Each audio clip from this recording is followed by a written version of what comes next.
अस्सलाम वालेकुम। मैं हूं बशारत हुसैन काज़मी और आप देख रहे हैं काज़मी 360। आपने देखा वो तस्वीर जो अमेरिका ने जारी की जिनमें कहा जा रहा था कि ईरान के खिलाफ कार्रवाई कामयाब रही और ईरानी फ़ज़ाई दिफा नाकाम हो गया। मगर मैदान जंग की एक ऐसी कहानी जो अमेरिकी मीडिया आपको नहीं दिखाएगा और पेंटागन जिसका जिक्र करने से गुरेज कर रहा है वो ये है कि ईरान ने एक इंतहाई सस्ते और खामोश हथियार से अरबों रुपए मालियत के अमेरिकी फ़ज़ाई तसल्लुत को धूल चटा दी। ये कहानी है ईरान के उस हथियार की जिसे साइलेंट हंटर यानी खामोश शिकारी कहा जाता है और जिसका नाम सुनते ही चीन जैसे ममालिक के फौजी माहिरीन के कान खड़े हो गए। ये समझने की कोशिश करें कि ये महज एक मिसाइल नहीं बल्कि जंग लड़ने के पूरे फलसफे को बदल देने वाला एक आइडिया है। अगर आप ये जानना चाहते हैं कि मुस्तकबिल में ड्रोन्स की बादशाहत कैसे ख़त्म होने वाली है और पाकिस्तान समेत दीगर ममालिक के लिए इस टेक्नोलॉजी के क्या मायने हैं, तो इस वीडियो को आखिर तक ज़रूर देखें क्योंकि आखिरी हिस्से में वो तहलका खेज इंकशाफ है जो चीन ने इस हवाले से किया है। जनाब, ये जो हम आजकल मीडिया में देखते हैं कि अमेरिका के पास बड़े बड़े तैयारे हैं, F-35 लड़ाका जहाज़ है, B-2 स्टेल्थ बॉम्बर हैं और MQ-9 रीपर ड्रोन हैं। इस सब पर अरबों डॉलर खर्च होते हैं। ख़ास तौर पर MQ-9 रीपर ड्रोन को मशरक़ वस्ता में अमेरिका की आंख और हाथ समझा जाता था। ये 30,000 फीट की बुलंदी पर घंटों मंडलाता है, दुश्मन को पता भी नहीं चलता और ये वहाँ से हदफ को निशाना बनाकर गायब हो जाता है। लेकिन अब इस रीपर ड्रोन की किस्मत में सिर्फ हार और मौत लिखी जा रही है। वो हथियार जिसने इस महंगी मशीनरी को बेबस कर दिया है, जिसे 358 मिसाइल कहते हैं। दिफाई माहिरीन इसे लाइटनिंग इंटरसेप्टर या साइलेंट हंटर के नाम से भी जानते हैं। ईरानी इसे सिफर 358 कहते हैं और चीनी फौजी तज्जियाकार इसे मगरबी ड्रोन तसल्लुत के खात्मे का पेश खैमा करार दे रहे हैं। सवाल यह है कि ये मिसाइल इतना खतरनाक क्यों है? इसकी पहली और सबसे बड़ी खूबी इसकी कीमत है। अमरीकी हुकूमत एक MQ-9 रीपर ड्रोन बनाने पर करीब $3 करोड़ खर्च करती है, यानी पाकिस्तानी रुपयों में करीब 8.25 अरब रुपए। ये सिर्फ जहाज की कीमत है। इस पर लगे कैमरे, सेंसर, सैटेलाइट लिंक और मिसाइल इसके अलावा हैं। जबकि ईरानी 358 मिसाइल की तैयारी की लागत का तखमीना $20,000 से लेकर $90,000 के दरमियान लगाया जाता है, यानी पाकिस्तानी रुपयों में ये तकरीबन 60 लाख रुपए से लेकर 2,70 करोड़ रुपए तक की चीज़ है। अब तसव्वुर करें एक ऐसा मुल्क जो महदूद वसाइल रखता है, वो महज चंद लाख रुपए की एक मिसाइल फायर करके 8.25 अरब रुपए का जंगी असासा तबाह कर दे, तो ये मुआशी तौर पर किस फरीक के लिए ज़्यादा नुकसानदेह होगा? अमेरिका के लिए एक रीपर का गिरना एक बड़ा माली और नफसियाती धचका है, जबकि ईरान के लिए 10 358 मिसाइल फायर करना भी एक रीपर की कीमत से कहीं कम महंगा पड़ता है। यही वो जंगी मुआशियात है जिसे चीन कॉस्ट एक्सचेंज वार कहता है और अमरीकी फौजी मंसूबा साजों की रातों की नींद हराम किए हुए है। दूसरी और सबसे मोहलक खूबी इस मिसाइल की खामोशी और चालाकी है।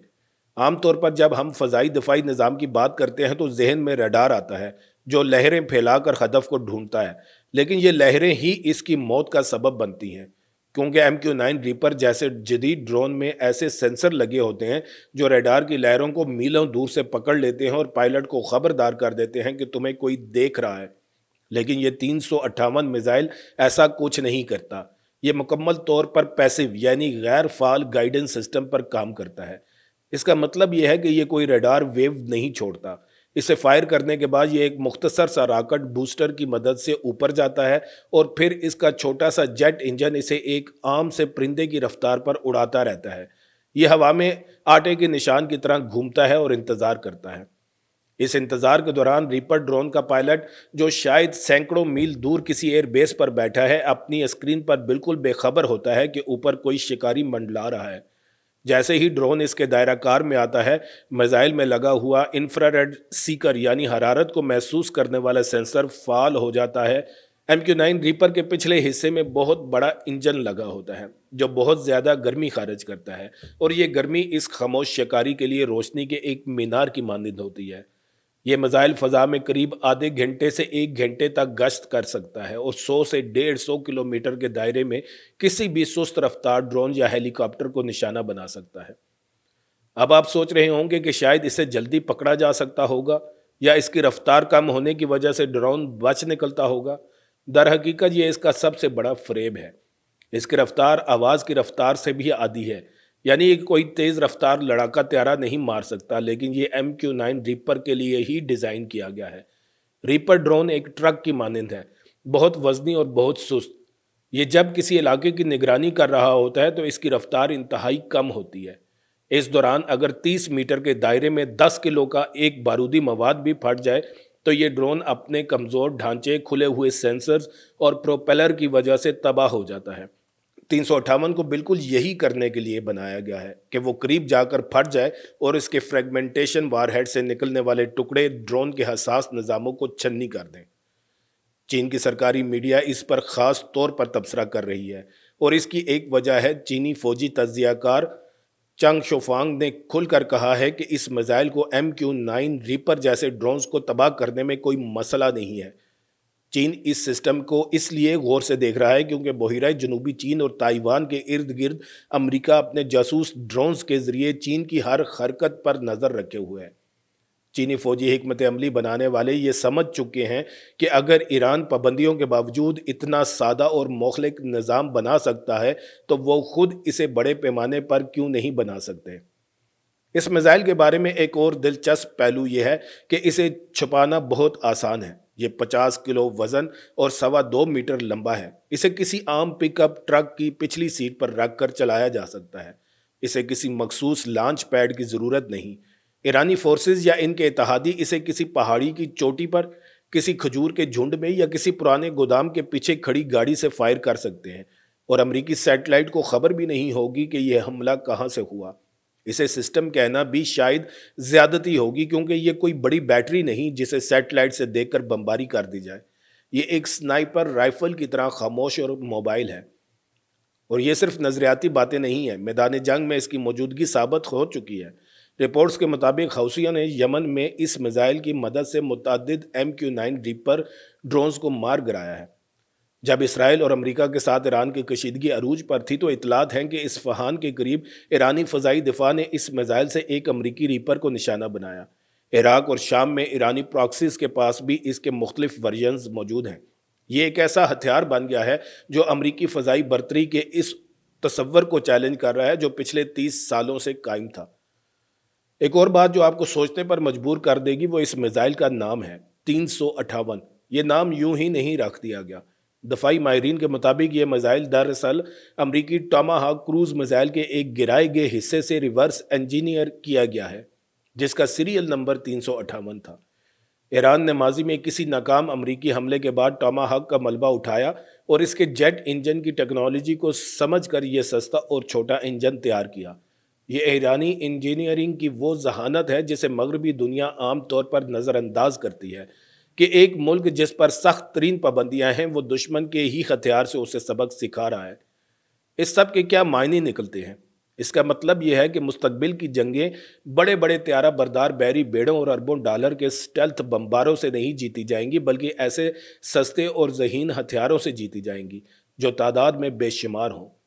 امریکہ اب تک اپنی ڈرون طاقت کے بل بوتے پر دنیا بھر میں بغیر پائلٹ کے جاسوسی کرتا تھا اور حملے کرتا تھا، لیکن اب اگر ہر ایرانی حمایت یافتہ گروپ کے پاس چند 358 میزائل آ جائیں تو امریکی فضائیہ کے لیے کسی بھی متنازع علاقے میں داخل ہونا ایک خودکش مشن بن جائے گا۔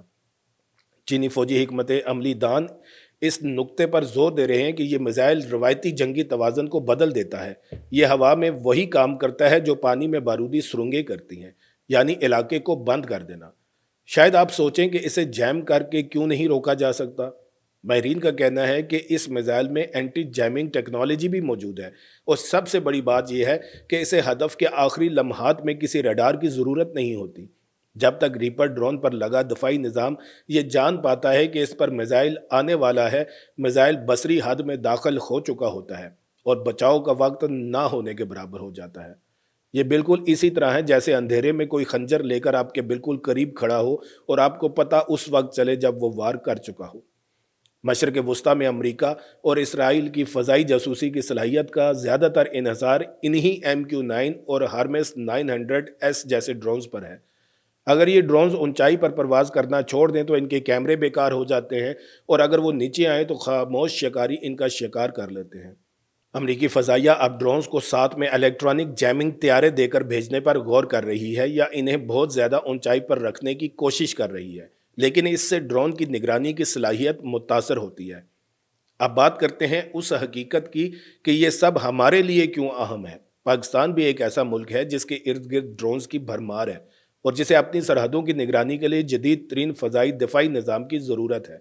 महंगे तरीन रूसी या चीनी एयर डिफेंस सिस्टम खरीदना हर किसी के बस की बात नहीं, लेकिन ये ईरानी मिसाल हमें बताती है कि कम कीमत और मुकामी टेक्नोलॉजी से भी किसी बड़ी ताकत की आंखों में आंखें डालकर बात की जा सकती है।